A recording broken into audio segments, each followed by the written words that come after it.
avec 3 enfants. J'ai une formation catholique par mes parents, baptisés et tout. J'ai fait un peu de focolari, donc il y a des gens peut-être qui se reconnaissent. Et puis, il me manquait une dimension, celle de la rencontre de Dieu, que j'ai fait un jour de mes 10 ans. Et à partir de ce moment-là, la vie change complètement parce que on ne peut témoigner de la présence de Dieu dans sa vie que quand on a fait une rencontre, mais une rencontre tête à tête. Alors, à partir de ce moment-là, j'ai commencé à vouloir lire la Bible, ce qui n'est pas habituel chez les catholiques. Et ce jour-là, j'ai pris une Bible, je crois que c'est la Bible de Second, un truc comme ça, une Bible protestante. Et j'ai commencé à lire et lire et lire. Et comme j'étais jeune, ma mère s'inquiétait en disant « Mais tu lis, tu comprends ?» Et j'avais l'impression que quelqu'un m'expliquait ou que les mots avaient du sens. Et j'ai lu et j'ai lu et j'ai lu pendant tout l'été de mes 10 ans la Bible, presque tout le Nouveau Testament en tout cas, et une grande partie de l'Ancien Testament. Mais à la messe, ça me semblait tellement vide, et j'ai rencontré les pentecôtistes et les évangéliques. Alors là, quand on a 10-11 ans, c'est le cadeau, parce que c'est la foi vivante avec le renouveau, avec...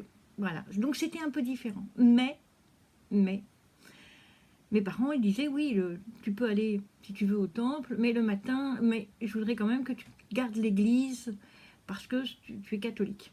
Alors, le soir, le samedi soir, j'allais à la messe, et le dimanche matin, je faisais ma matinée au culte. J'ai appris beaucoup de choses. J'ai appris vraiment beaucoup de choses. Et je suis désolée pour les évangéliques et les pentecôtistes. C'est qu'il me manquait une dimension beaucoup plus importante voilà, que je suis en train de mendier en ce moment, c'est la communion. J'avais beau avoir toute la connaissance, la parole, l'âme qui vibre, malgré tout, il me manquait la communion du samedi soir. Et c'était terrible parce que maintenant, avec le confinement, je peux vous dire que c'est galère. Alors voilà, donc je suis en fait amoureuse, oui, amoureuse de mon mari depuis 30 ans, 33 ans, mais aussi amoureuse de Dieu. Amoureuse, ça veut dire j'ai envie et je vais essayer de vous le partager. Je ne peux pas vous donner la foi, c'est impossible. La foi, c'est comme un trésor. On le trouve, on le trouve. La foi, c'est un cadeau que Dieu donne. Mais je ne peux pas vous la donner. Je peux vous partager mon expérience. Je peux vous apporter une vision des choses. Mais je ne peux pas vous la donner. Ce qui est bien dommage d'ailleurs. Voilà. Alors, donc, j'ai fini de parler de moi, ça suffit. Et je veux juste faire ce matin parler de la parole qui m'a le plus énervée. Je vous mettrai les références en dessous. C'est la parole du fils prodige et la parole de l'ouvrier de la dernière heure. Ça, c'est horrible. Horrible, pourquoi? Pas parce que... Alors, on va parler un peu je ne veux pas parler comme une vieille dame, même si je le suis. Hein. Donc, on va essayer de parler un peu plus vite et un peu énergique. Alors, c'est un mec. Il a son frère, lui, il trouve qu'il y a de l'argent, et puis son père ne l'en donne pas, et donc il dit, bon, allez, écoute, je me casse, et qu'est-ce que je veux? Des thunes. Ah ouais, donc il se casse, et puis il a des thunes. Et l'autre, il est là, comme un planqué, à faire ce que son père dit. Il y a une injustice, parce que quand il rentre, il y a la fête et tout. Mais là, celui qui s'est planqué avec le fou, avec l'argent, ben, il a vu une vie de fou. Hein. Il a été en boîte, il a pu avoir des gonzesses, il a kiffé la vie dans tous les sens. Hein. Il a pu avoir de la coke, il a pu avoir tout. Et puis, et vous croyez que c'est facile? Hein. C'était évident pour lui, tout était bien jusqu'au jour où il n'a plus de sous. Et là, quand on n'a plus de sous, on galère. Et je peux vous dire, on galère. On ne peut plus sortir dehors. On ne peut plus aller chercher un café. On ne peut plus aller nulle part. Et qu'est-ce qu'on fait? Eh bien, on va faire l'aumône. Alors on dit dans la Bible qu'il va dormir chez des cochons et qu'il serait bien content de manger la bouffe des cochons. J'ai eu l'expérience. J'ai mangé la bouffe des cannibaux. Bah ouais. Pourquoi? Parce que quand on n'a pas d'argent, on fait avec le reste. Alors vous allez dire, ouais, mais être catho, c'est quand même compliqué. Ah bah ouais, ça, je suis d'accord avec vous.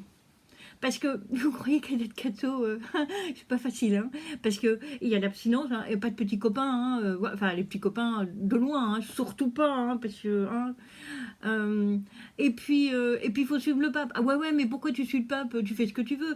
Ben, en fait, les gens qui suivent le pape, hein, je vous donne juste cette chose-là.